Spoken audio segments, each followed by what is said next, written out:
নমস্কাৰ ছাত্ৰ-ছাত্ৰীসকল, মই তুলিকা শৰ্মা তোমালোক আটাইকে গণিতৰ এই কক্ষাৰ ক্লাছলৈ স্বাগতম জনাইছো। আজি আমি তোমালোকৰ পাঠ্যপুথিৰ সপ্তম অধ্যায় ভগ্নাংশ পাঠটিৰ আন এটি অংশ আৰম্ভ কৰিবলৈ ওলাইছো। এই অংশটিত কি আছে আমি চাওঁ আহা।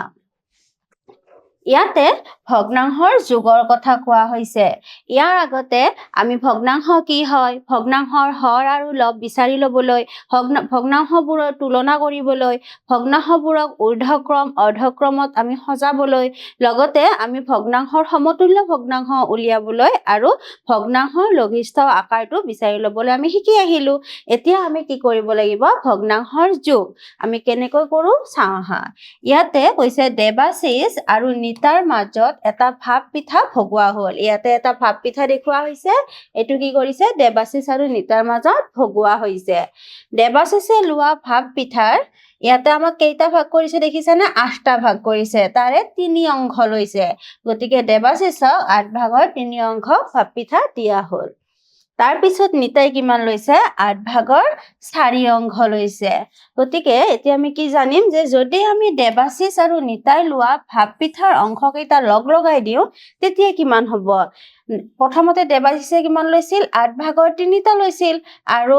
নিতাই কিমান লৈছিলে, 8 ভাগৰ 4 অংশ লৈছিলে। গতিকে আমি দেখিলো যে কিমান লৈছে, 8 ভাগৰ 7 অংশ নিতা আৰু দেৱাশিষে লগ লাগি ভাপ পিঠাটো লৈছে। গতিকে ইয়াৰ পিছত আমি কি দেখিছো যে একে হৰযুক্ত ভগ্নাংশৰ যোগ। এতিয়া দেখিছেনে, এটা পিঠাক আমি যেতিয়া ভগাইছিলো তেতিয়া আমি 8টা ভাগ কৰিছিলো। গতিকে তাৰ দুয়োটা ভগ্নাংশয়ে দেৱাশিষ আৰু নিতাৰ ক্ষেত্ৰত কি হৈছিলে, তাৰ হৰটো 8 হৈছিলে। গতিকে ভগ্নাংশ দুটা কি আছিলে, একে হৰযুক্ত আছিলে। এতিয়া ইয়াতে তাকে কৈছে দেৱাশিষ আৰু নিতাৰ মাজত এটা ভাপ পিঠা ভগোৱা হৈছিল। এইবাৰ 6 ভাগৰ 2 অংশ আৰু 6 ভাগৰ 3 অংশ কয়। তেতিয়া কিমান পাইছিলে, 6 ভাগৰ 5 অংশ। যিহেতু হৰকেইটা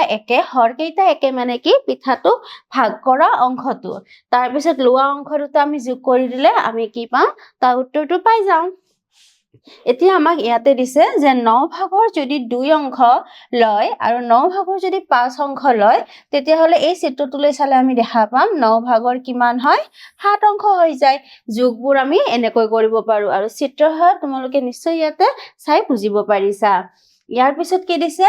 ইয়াতে 8 ভাগৰ 3 অংশ। ইয়াতে 8টা ভাগ হৈ আছে। এই ভাগটো দেখিছানে, আগৰ অংশত যে আমি কেক এটা ভগাইছিলো এনেকুৱা ধৰণৰ অংশই আছিলে, হয়নে? গতিকে এইটো কি হয়, 8 ভাগৰ 3 অংশ লৈছে। 1 2 3। আকৌ ইয়াতে 8 ভাগৰ 6 অংশ লৈছে, দেখিছানে? গতিকে আমি যদি চাওঁ কিমান হ'ব, 8 ভাগৰ 9 অংশ। কিন্তু এটা পিঠা বা কেকক কি কৰিছিলে, 8 ভাগ কৰিছিলে। গতিকে আৰু এটা ভাগ ল'বৰ কাৰণে আমাক কি লগা হ'ল, অন্য এটা পিঠা বা কেক দৰকাৰ হ'ল। গতিকে আমি দেখিলো যে এটা আমাৰ পূৰ্ণক পালো আৰু এটা আমি ভগ্নাংশ পালো। গতিকে আমি এইটো এনেকৈ মিশ্ৰ ভগ্নাংশত লিখিব পাৰো বা এনেকৈ অপ্ৰকৃত ভগ্নাংশতো আমি লিখিব পাৰো। ইয়াৰ পিছত আমি তোমালোকৰ কৰি চাওঁ আহাৰ 7.13ত কি আছে চাওঁ আহা। তলৰ চিত্ৰকেইটাৰ লগত জড়িত উপযুক্ত ভগ্নাংশটো নিৰ্ণয় কৰা। এই চিত্ৰটোত চোৱা, এইটো কেইটা ভাগ হৈ আছে, 1 2 3 4 5 6 7 8। গতিকে হৰটো কি হ'ব, 8 হ'ব। কালাৰ কেইটা অংশত কৰিছে, 1 2 3 4। গতিকে তুমি কিমান পালো, 8 ভাগৰ 4। আৰু এইটোত কিমান পাম, 1 2 3 4 5 6। আৰু গতিকে আমি কিমান পাম, 8 ভাগৰ 6 পাম। আমি ইয়াৰে ভগ্নাংশটো পাই গলো। এতিয়া যোগ কৰাৰ পিছত কি হ'ব, যোগ কৰাৰ পিছত আমাক কি লাগিব, এটা আকৌ এনেকুৱা ধৰণৰ আমি চিত্ৰ আঁকি ল'ব লাগিব। গতিকে আমি মুঠ কেইটা দেখিলো, ইয়াতে পাইছিলো 8 ভাগৰ 4 আৰু ইয়াতে পাইছিলো আমি 8 ভাগৰ 6। গতিকে 4 6 কিমান হ'ব, 10 হ'ব। গতিকে আমাৰ এটা বৰ্গৰ গোটেই অংশখিনিকে আমি কি কৰিব লাগিব, ৰং কৰিব লাগিব। আমি এনেকৈ এটা যিকোনো চিন ব্যৱহাৰ কৰি আমি ৰং কৰি দিব পাৰো। এতিয়া আমাৰ কিমান বাকী থাকিলে, 2টা অংশ। কাৰণ আমাৰ মুঠ আমি কিমান পাইছিলো, 10টা পাইছিলো। আমি এনেকৈ 2টা অংশ ৰং কৰি দিব পাৰো। গতিকে এইটোত কি দেখিলো, 8 ভাগৰ 8 আৰু এইটো পালো আমি 8 ভাগৰ 2। গতিকে আমি এইটোৰ ক্ষেত্ৰত কেনেকে লিখিব পাৰো যে 8 ভাগৰ 8 যোগ 8/2 তাৰ মানে আমি 1 যোগ 8/2 লিখিব পাৰো গতিকে 1 সমস্ত 8/2 লিখিব পাৰো আৰু আমি এইটো লঘিষ্ঠ আকাৰলৈ নিবও পাৰো আৰু আমি এনেকৈও এৰিব পাৰো ইয়াৰ পিছত কি দিছে চাও ইয়াৰ পিছত এটা বৃত্ত দিছে ইয়াতে কেইটা ভাগ দিছে চোৱা 1 2 3 4 5 6 7 8 9 10 11 12 গতিকে হৰটো কি হ'ব 12 হ'ব কেইটা অংকত ৰং কৰিছে 1 2 3 4 4টা পাৰ্টত ইয়াতেও এনেকৈ কিমানটা থাকিব 12 থাকিব আৰু ৰং কেইটাত কৰিব 1 2 3 4 5 6 7 8 9 গতিকে এইটো কিমান হ'ব 9 গতিকে আমি দেখিলো 12/13 অংশ হয় গতিকে আমি আগৰটোৰ দৰে ইয়াতো আমি দুটা বৃত্ত আঁকি ললো ইয়াতে কি থাকিব 12/12 থাকিব আমি এনেকৈ কিছুমান চিনেৰে ৰং কৰিব পাৰো আৰু তোমালোকৰ বহিত ৰং পেন্সিলেৰেও ধুনীয়াকৈ ৰং কৰিব পাৰা ইয়াতে আমি কিমান পালো 12/12 পালো আৰু ইয়াতে আমি কেইটা কৰিব লাগিব যিকোনো এটা পাৰ্ট কৰিলে হ'ব গতিকে কিমান পালো 12/1 পালো তাৰ মানে ইয়াতে কিমান আছিলে 12/4 আৰু ইয়াতে কিমান আছিলে 12/1 2 3 4 5 6 7 8 9 12/9 গতিকে আমি কি দেখিলো যে 12/4 আৰু 12/, যেতিয়া আমি 9 যোগ কৰিলো তেতিয়া আমি কি পালো 12/12 আৰু 12/1 গতিকে আমি কি লিখিব পাৰো 1 যোগ 12/1 তাক আমি মিশ্ৰ ভগ্নাংশত 1 সমস্ত 12/1 বুলি লিখিব পাৰো ইয়াৰ পিছত কি দিছে চাও ভিন্ন একক ভগ্নাংশ বা ভিন্ন হৰযুক্ত ভগ্নাংশৰ যোগ ইয়াৰ আগত আমি কি কৰিছিলো হৰবোৰ একে এতিয়া আমি কি দেখিছো হৰবোৰ বেলেগ গতিকে আমি তাৰ কাৰণে কি কৰিব লাগিব প্ৰথমতে আমি হৰ কেইটা একে কৰি লব লাগিব 1/5 আৰু 1/6 আমি যদি হৰ কেইটা একে কৰিব লাগে কেনেকে কৰিব লাগে আমি জানোৱে ইহতৰ সাধাৰণ গুণিতক বিচাৰি লব লাগিব আৰু যেহেতু ইহতৰ সাধাৰণ উৎপাদক একৰ বাহিৰে বেলেগ নাই গতিকে সেই বেলেগ সংখ্যাটোৰে আমি কি কৰিব লাগিব পূৰণ কৰিব লাগিব 6 পূৰণ 5 1 পূৰণ 5 কি হ'ব 30 আৰু 5 গতিকে আমাক যোগ কৰিব দিছে গতিকে আমি এতিয়া বুলিও লিখিব পাৰো 1/5 প্লাস 1/6 আমি কি লিখিম 6/30 প্লাস 5/30 গতিকে আমি যদি যোগ কৰি দিও আমি কি পাম 11/30 আমি এনেকৈ এটো যোগ কৰি দেখাব পাৰো এটো উদাহৰণত তোমালোকৰ পাঠ্যপুথিত কৰি দিয়া আছে তোমালোকে চাইও লব পাৰা তাৰ পিছত এইটো দিয়া হৈছে এনেকৈ আমি আগৰটোত যেনেকে পৃথক পৃথককৈ উলিয়াই লৈছিলো হেনেকৈ নকৰি আমি একেলগেও কৰিব পাৰো যেটো যোগ কৰিব দিছে এতিয়া চোৱাচোন 5 আৰু 7ক আমি হৰটো একে কৰি লব লাগে গতিকে 5 পূৰণ 7 কৰিলো আৰু 3 পূৰণ কি কৰিম 7 কৰিম আকৌ প্লাস 7ক আমি কিহেৰে কৰিব লাগিব 5ৰে কৰিব লাগিব আৰু 4কো আমি 5ৰে কৰিব লাগিব আমি কি পাম 21 আৰু তলৰটো পাম 35 আৰু ওপৰ ইয়াতে কি পাম ওপৰত 20 পাম তলত 35 পাম এতিয়া আমাৰ হৰ কেইটা একে হৈ গল গতিকে আমি কি লিখিব পাৰো 35 আৰু 21 যোগ 20 বা আমি একেলগে কৰিও দিব পাৰো 41/35 আমি এনেকৈও এৰিব পাৰো আৰু আমি মিশ্ৰ ভগ্নাংশ কৰিলে মিশ্ৰ ভগ্নাংশত লিখি থবও পাৰো আমি এনেকৈ কৰিব পাৰো তোমালোকে নিশ্চয় বুজিব পাৰিছা ইয়াৰ পিছত আমি তোমালোকৰ পাঠ্যপুথিৰ 7.14ত কি আছে কৰো আহা ইয়াতে আমাক কি কৈছে মান নিৰ্ণয় কৰা যোগ চিন দিয়া আছে মানে আমাক যোগ কৰিব দিয়া হৈছে ইয়াতে আমি দেখিছো হৰবোৰ বেলেগ বেলেগ গতিকে আমি কি কৰিব লাগিব হৰবোৰ প্ৰথমতে আমি একে কৰি লব লাগিব গতিকে আমি এবাৰ 3ৰে পূৰণ কৰিলো এবাৰ 4ৰে পূৰণ কৰিলো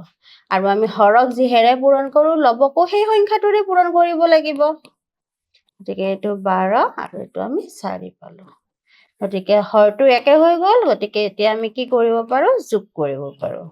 গতিকে আমি ওপৰত 13 পালো তলত 12 পালো আমি এনেকৈও এৰিব পাৰো আৰু আমি মিশ্ৰ ভগ্নাংশত লিখিবও পাৰো ইয়াৰ পিছত কি দিছে 3 আৰু 6 গতিকে হৰ কেইটা আমি কি পালো 3 আৰু 6 গতিকে 2 ৰে পূৰণ কৰা 2 কো 2 ৰে পূৰণ কৰা আকৌ আমি এইটো পূৰণ কৰিব দৰকাৰ নাই একেৰে পূৰণ কৰা আৰু নকৰাৰ একো পাৰ্থক্য নাই 6 টো 4 পালো আৰু এইটো 6 ভাগৰ 5 পালো গতিকে এতিয়া আমি হৰটো একে পাই গলো গতিকে 4 আৰু 5 আমি যোগ কৰিব পাৰো গতিকে আমি কি পালো 9/6 গতিকে আমি 1 সমস্ত 6 কি কৰিব পাৰো এইটো আমি লঘিষ্ঠ আকাৰলৈ নিব পাৰো আৰু আমি এনেকৈও কৰি থব পাৰো ইয়াৰ পিছত কি দিছে ইয়াৰ পিছত তিনিটা ভগ্নাংশ দিছে তিনিটা ভগ্নাংশ দিলে আমি তিনিওটাৰ কাৰণে একে কৰিব লাগিব ইয়াতে আমি প্ৰথমতে লসাগুটো চাব লাগিব গোটেই গিটাৰে আমি কি দেখিছো একে সাধাৰণ উৎপাদক আছে গতিকে আমি এইবোৰ পূৰণ কৰিব লাগিব গতিকে 3 লগত আমি কি পূৰণ কৰিব লাগিব 35 পূৰণ কৰিব লাগিব 2 পূৰণ 35 হ'ব 5ৰ লগত আমি কি পূৰণ কৰিব লাগিব 7 3 গুণ 21 গতিকে 4ৰ লগতো 21 পূৰণ হ'ব এইবাৰ 7ৰ লগত কি পূৰণ কৰিব লাগিব 15 আৰু 3ৰ লগতো আমাৰ কি পূৰণ হ'ব 15 গতিকে আমি ইয়াতে হৰটো কি পাম 15ৰ 5 এঘাতে গ'ল 10 105 আৰু এইটো কি পাম আমি 70 পাম এইটো আমি কি পাম 105 পাম আৰু পূৰণ কৰিলে আমি কি পাম 84 পাম প্লাস এইটো যদি আমি কৰো 105 পাম পূৰণ কৰিলে 15ৰ 5 4 45 পাম গতিকে হৰ কেইটা কি হৈ গ'ল একে হৈ গ'ল গতিকে আমি হৰটো একে কৰি লব পাৰো আৰু ওপৰৰ কেইটা লব কেইটা আমি যোগ কৰি দিব পাৰো 84 45 গতিকে এতিয়া আমি যোগ কৰিলে 9 4 8 12 12 9 19 105 তাক আমি মিশ্ৰ ভগ্নাংশত লিখিব পাৰো 105 কি হ'ব 94 হ'ব 94 হ'ব এনেকৈ আমি কৰিব পাৰো ইয়াৰ পিছত কি দিছে চাও ইয়াৰ পিছত আকৌ তিনিটা ভগ্নাংশ দিছে আমি ইয়াতে দেখিছো ইহতৰ 6 হ'ব গতিকে আমি 2 লগত কি পূৰণ কৰিব লাগিব 3 গতিকে 9 লগতো আমি 3 পূৰণ কৰিব লাগিব 3 লগত কি পূৰণ কৰিব লাগিব 2 গতিকে 5ৰ লগতো আমি 2 পূৰণ কৰিব লাগিব তাৰ পিছত আমি কি কৰিম 6 ভাগৰ 7 লিখিম একটোৰে পূৰণ কৰাই নকৰাই একে কথা 6 ভাগৰ 27 যোগ 6 ভাগৰ 10 যোগ 6 ভাগৰ 7 গতিকে আমি কি কৰিব পাৰো হৰটো যেহেতু একে হল আমি 6 কৰি দিলো আৰু আমি যোগ কৰিলে 7 27 34 আৰু 10ৰে কি হ'ব 44 হ'ব গতিকে আমি কি পাম 7 সমস্ত 6 ভাগৰ 2 ইয়াক আমি লঘিষ্ঠ আকাৰত নিব পাৰো আৰু নিনিয়াকও আমি থব পাৰো ইয়াৰ পিছত কি আছে ইয়াৰ পিছত গোটেই গিটাৰে আমি হৰ একেই দেখিছো গতিকে অতি সহজতে আমি লব কেইটা যোগ কৰি দিলে আমি ইয়াৰ উত্তৰটো পাই যাম কি হ'ব 6 আৰু 7 গতিকে এইটো উত্তৰ আমি অতি সহজতে উলিয়াব পাৰো ইয়াৰ পিছত কি দিছে চাও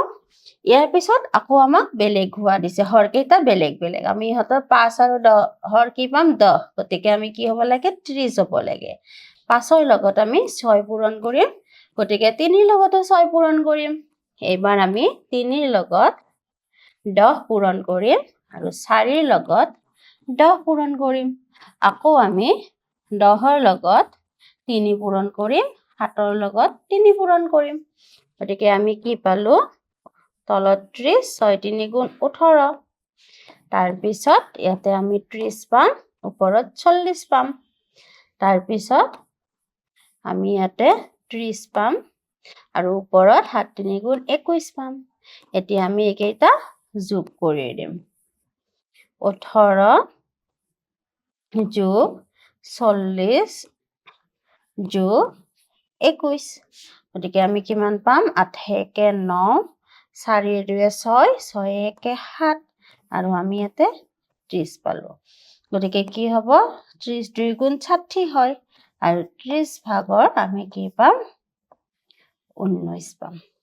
গতিকে আমি এনেকৈ এটো সমাধান কৰিব পাৰো গতিকে তোমালোকে ভগ্নাংশৰ যোগ কৰিব নিশ্চয় শিকিলা আমি একে ভগ্নাংশ থাকিলে